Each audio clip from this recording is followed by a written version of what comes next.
Hello दोस्तों, आप सभी का स्वागत है अपने यूट्यूब चैनल पे। दोस्तों इस वीडियो में यूपी टेट 2017 का पेपर एनालिसिस करेंगे। इससे पहले दोस्तों 2021 के 2 पेपर, 2018 के 1 पेपर और 2019 के 1 पेपर का एनालिसिस करा चुका हूं। दोस्तों यदि वीडियो पसंद आए तो मेरे चैनल को लाइक, शेयर और सब्सक्राइब कीजिएगा। इस वीडियो का PDF डिस्क्रिप्शन बॉक्स में है। पहला प्रश्न है, संविधान सभा ने राष्ट्रीय गान को अपनाए। इस प्रश्न का उत्तर होगा ऑप्शन बी 24 जनवरी 1950। इंपॉर्टेंट पॉइंट है, संविधान सभा द्वारा 24 जनवरी 1950 को भारत के राष्ट्रीय गान को अपनाया गया। अगला पॉइंट है, इसे पहली बार 27 दिसंबर 1911 को भारतीय राष्ट्रीय कांग्रेस के कोलकाता अधिवेशन में गाया गया था। अगला पॉइंट है, इसके रचयिता कवि रविंद्रनाथ टैगोर हैं। अगला पॉइंट है, भारतीय संघ का राष्ट्रीय ध्वज को 24 जुलाई 1947 को अपनाया गया था। अगला पॉइंट है, 26 नवंबर 1949 को विधानसभा द्वारा संविधान को पारित किया गया और अपनाया गया। अगला पॉइंट है, 1934 में MN राय ने पहली बार एक संविधान सभा का विचार प्रस्तावित किया था। अगला पॉइंट है, संविधान 26 जनवरी 1950 को लागू हुआ। अगला प्रश्न है, पुष्कर मेला कहाँ आयोजित किया जाता है। इस प्रश्न का उत्तर होगा ऑप्शन डी अजमेर में। इंपॉर्टेंट पॉइंट है दोस्तों, आइए जानते हैं पुष्कर मेला की विशेषता के बारे में। पुष्कर मेला भारत के सबसे बड़े मवेशी ऊंट मेले में से एक है। अगला पॉइंट है, पुष्कर मेले को पुष्कर ऊंट मेला या स्थानीय रूप से कार्तिक मेले के रूप में भी जाना जाता है। अगला पॉइंट है, यह एक वार्षिक मेला है जिसे कार्तिक मेला या पुष्कर मेला भी कहा जाता है। अगला पॉइंट है, यह राजस्थान के अजमेर जिले के पुष्कर शहर में आयोजित किया जाता है। अगला पॉइंट है, पुष्कर मेला भारत के सबसे बड़े ऊंट, घोड़े और पशु मेलों में से एक है। अगला पॉइंट है, पशु व्यापार के अलावा पुष्कर झील हिंदुओं के लिए एक महत्वपूर्ण तीर्थ है। अगला पॉइंट है, इस मेले में सांस्कृतिक कार्यक्रमों और प्रतियोगिताओं में मटका बस, सबसे लंबी मूछें प्रतियोगिता, दुल्हन प्रतियोगिता, ऊंट दौड़ और अन्य शामिल है। अगला प्रश्न है, निम्नलिखित में से पराबैंगनी किरणों में से कौन सा अधिक हानिकारक है। इस प्रश्न का उत्तर होगा option C UVC। Important point है, हालांकि UVC अधिक खतरनाक है लेकिन वे पृथ्वी के वायुमंडल से नहीं गुजरती है। अगला पॉइंट है, यह पूरी तरह से ओजोन द्वारा अवशोषित हो जाती है। अगला पॉइंट है, UVC विकिरण त्वचा की गंभीर जलन और आंखों की चोटों का कारण बन सकती है। अगला पॉइंट है, UVA की तुलना में UVC के संपर्क में आने पर ये परिवर्तन तेजी से होती है। अगला प्रश्न है, निम्नलिखित में से कौन सा जीवमंडल का अजैविक घटक नहीं है। इस प्रश्न का उत्तर होगा ऑप्शन ए कवक। दोस्तों आइए जानते हैं जैविक घटक को। इनमें उत्पादक, उपभोक्ता और अपघटक शामिल हैं। अगला पॉइंट है, सभी जीवित जीवों का वातावरण में वन्य जीव पर प्रत्यक्ष या अप्रत्यक्ष प्रभाव पड़ता है। उदाहरण के लिए पौधे, जानवर, मनुष्य, सूक्ष्म जीव आदि। अजैविक घटक, पारिस्थितिक तंत्र के सभी अजैविक घटक प्रकृति की निर्जीव भौतिक और रासायनिक संरचना अजैविक घटक है। उदाहरण भूमि, पत्थर, पानी, प्रोटीन, फास्फोरस, मृदा, वायु आदि। अगला प्रश्न है, कोटोपैक्सी एक जागृत ज्वालामुखी है जो अवस्थित है। इस प्रश्न का उत्तर होगा ऑप्शन ए इंडीज में। दोस्तों आइए जानते हैं सक्रिय ज्वालामुखी को। सक्रिय ज्वालामुखी एक ज्वालामुखी जिसमें पिछले 10,000 वर्षों के दौरान कम से कम एक विस्फोट हुआ हो।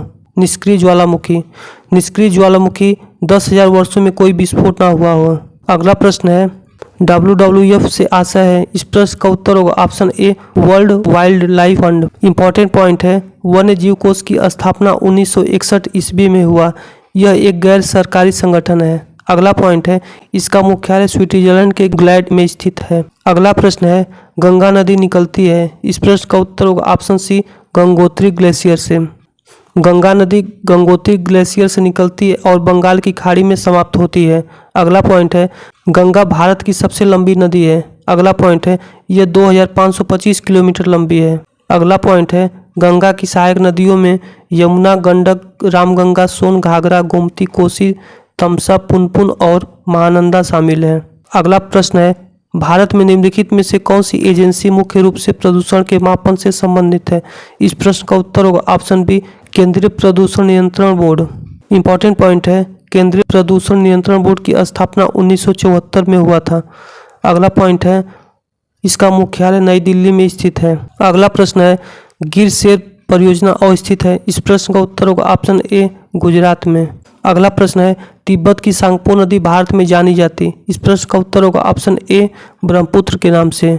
इंपॉर्टेंट पॉइंट है, ब्रह्मपुत्र नदी तिब्बती पठार से निकलने वाली अंतिम बड़े पैमाने पर मुक्त बहने वाली नदियों में से एक है। अगला पॉइंट है, ब्रह्मपुत्र नदी का उद्गम मानसरोवर झील के पास कैलाश श्रेणी के चेमांग ह्यूंग ड्यूंग ग्लेशियर से हुआ। अगला पॉइंट है, यारलुंग सांगपो तिब्बत में ब्रह्मपुत्र द्वारा बनाई गई सबसे गहरी घाटी है। अगला पॉइंट है, तिब्बत में ब्रह्मपुत्र को सांगपो के नाम से जाना जाता है। अगला पॉइंट है, बांग्लादेश में ब्रह्मपुत्र को जमुना के नाम से जाना जाता है। अगला पॉइंट है, ब्रह्मपुत्र की प्रमुख नदियों में सुबनसिरी, कामेंग, मानस, लोहिता, तीस्ता और संकोश है। अगला पॉइंट है, ब्रह्मपुत्र नदी बंगाल की खाड़ी में मिल जाती है। अगला पॉइंट है, ब्रह्मपुत्र नदी को लाल नदी के नाम से भी जाना जाता है। अगला प्रश्न है, घास भूमि क्षेत्र के परितंत्र की खाद्य श्रृंखला में सबसे ऊंचा स्तर का उपभोक्ता होता है। इस प्रश्न का उत्तर होगा ऑप्शन बी, मांसाहारी। लेकिन इलाहाबाद हाई कोर्ट ने इस प्रश्न का उत्तर जीवाणु माना था। अगला प्रश्न है, वायुमंडल का प्रमुख स्तर जो पृथ्वी के सबसे पास है। इस प्रश्न का उत्तर होगा ऑप्शन बी, क्षोभ मंडल। अगला प्रश्न है, संयुक्त राष्ट्र सुरक्षा परिषद में कितने अस्थायी सदस्य हैं। इस प्रश्न का उत्तर होगा ऑप्शन सी, 5। इंपॉर्टेंट पॉइंट है, सुरक्षा परिषद में 5 अस्थायी और 10 अस्थायी सदस्य होते हैं। अस्थायी सदस्यों का चुनाव हर 2 वर्ष के बाद होता है। अगला पॉइंट है, 5 अस्थायी सदस्य रूस, ब्रिटेन, चीन, फ्रांस और संयुक्त राज्य अमेरिका है। अगला प्रश्न है, सरिस्का राष्ट्रीय उद्यान अवस्थित है। इस प्रश्न का उत्तर होगा ऑप्शन सी, राजस्थान में। अगला प्रश्न है, पारिस्थितिक तंत्र में ऊर्जा का प्रमुख स्रोत है। इस प्रश्न का उत्तर होगा ऑप्शन बी, सूर्य का प्रकाश। अगला प्रश्न है, एक मार्ग का संबंध है। इस प्रश्न का उत्तर होगा ऑप्शन ए, गुणवत्ता से। इंपॉर्टेंट पॉइंट है, यह भारत में कृषि उत्पादों पर कार्यरत एक प्रमाणन चिन्ह है। अगला पॉइंट है, यह कृषि उत्पाद ग्रेडिंग और मार्किंग अधिनियम 1937 के तहत प्रदान किया गया गुणवत्ता चिन्ह है। अगला प्रश्न है, निम्न में से कहाँ आर्सेनिक द्वारा जल प्रदूषण सर्वाधिक है। इस प्रश्न का उत्तर होगा ऑप्शन डी, पश्चिम बंगाल में। इंपॉर्टेंट पॉइंट है, आर्सेनिक एक विषाक्त पदार्थ है जो भूजल को प्रदूषित करता है। अगला पॉइंट है, पश्चिम बंगाल के 20 में से 9 जिलों का भूजल का आर्सेनिक गंभीर रूप से समस्या बन गया है।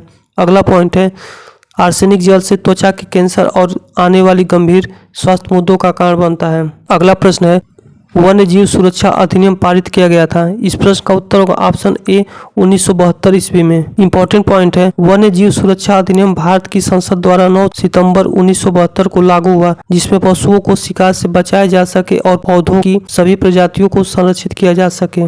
भारत सरकार द्वारा पारित अन्य महत्वपूर्ण पर्यावरण और जैव विविधता अधिनियम, जैविक विविधता अधिनियम 2002 में पारित हुआ। अगला है, पर्यावरण संरक्षण अधिनियम 1986 में, वायु प्रदूषण की रोकथाम और नियंत्रण अधिनियम 1981 में, वन्य संरक्षण अधिनियम 1980। अगला है, जल रोकथाम और प्रदूषण रोकथाम अधिनियम 1974। अगला प्रश्न है, दूध से दही बनाने की प्रक्रिया को कहते हैं। इस प्रश्न का उत्तर होगा ऑप्शन सी, किण्वन। किस देश के संविधान से मौलिक कर्तव्य लिया गया। इस प्रश्न का उत्तर होगा ऑप्शन डी, यूएसएसआर, जिसे सोवियत संघ भी कहते हैं। इंपॉर्टेंट पॉइंट है, मौलिक कर्तव्य का विचार रूस के संविधान से प्रेरित है। अगला पॉइंट है, इन्हें 42वें संविधान संशोधन अधिनियम 1976 द्वारा स्वर्ण सिंह समिति की सिफारिशों और संविधान के भाग 4A में शामिल किया गया था। अगला प्रश्न है, ध्रुव तारा कहा जाता है। इस प्रश्न का उत्तर होगा ऑप्शन सी, उत्तरी तारे को। इंपॉर्टेंट पॉइंट है, ध्रुव तारा नामक एक तारा है जो पृथ्वी की अक्ष की दिशा में स्थित है। अगला पॉइंट है, ध्रुव तारा पृथ्वी की अक्ष पर हमेशा उत्तर की दिशा में स्थित होता है। अगला पॉइंट है, यह पृथ्वी के धुरी पर स्थित होने की वजह से स्थानांतरित नहीं होता है। अगला प्रश्न है, भारत में प्रोजेक्ट टाइगर प्रारंभ किया गया था। इस प्रश्न का उत्तर होगा ऑप्शन बी, 1973 ईस्वी में। इंपॉर्टेंट पॉइंट है, भारत में प्रोजेक्ट टाइगर का प्रारंभ भारत सरकार द्वारा 1 अप्रैल 1973 को प्रारंभ किया गया था, जिसकी शुरुआत Jim Corbett national park Uttarakhand से की गई थी। अगला पॉइंट है, वर्तमान में 54 टाइगर रिजर्व है।